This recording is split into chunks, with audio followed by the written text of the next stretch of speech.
অশান্ত হয়ে উঠেছে শিক্ষা সংস্কৃতি নগরী ময়মনসিংহ। গত ১৫ মাসে ৫৭টি হত্যাকাণ্ডের ঘটনা ঘটেছে জেলায়। এমন অবস্থায় আতঙ্কিত হয়ে পড়েছেন সাধারণ মানুষ। নীতি নৈতিকতা ও মূল্যবোধের অবক্ষয়ের কারণে দিন দিন হত্যাকাণ্ডের ঘটনা বাড়ছে বলে মনে করে নাগরিক সমাজ। পুলিশের দাবি, প্রত্যেক সহিংসতার ঘটনায় অপরাধীদের আইনের আওতায় আনা হচ্ছে। ১, ২, ৩ ঢাকায় জমি জিতে নিন ১০০% ক্যাশব্যাক সহ ২০ কোটি টাকার পুরস্কার।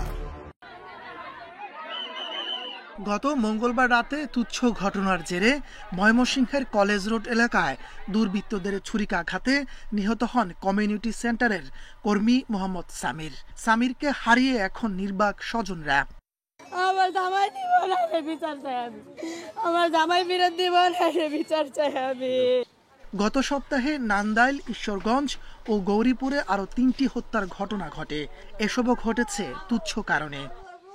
আমার বদলে আরেকজনের সন্তান হারাইবো, আরেকজনের হারাইবো। গত 15 মাসে 57টি হত্যাকাণ্ড হয়েছে জেলায়। এতে উদ্বেগ জানিয়ে সমাজবিজ্ঞানীরা বলছেন, সামাজিক মূল্যবোধ বাড়াতে হবে।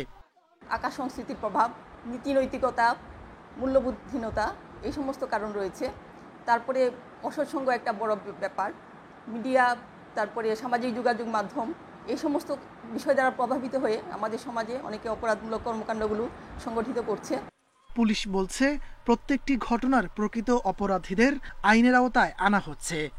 একটা মামলার মধ্যে 3টা মামলা ডিটেক্টেড, আসামি গ্রেপ্তার আছে এবং অন্যান্য যে পলাতক আসামি আছে তাদের গ্রেপ্তারের প্রক্রিয়া অব্যাহত আছে।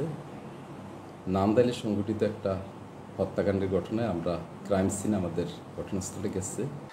সহিংসতা ও হত্যাকাণ্ড বন্ধে আইনশৃঙ্খলা বাহিনীর তৎপরতার পাশাপাশি পরিবারকেও সচেতন হওয়ার কথা বলছে পুলিশ। Independent news.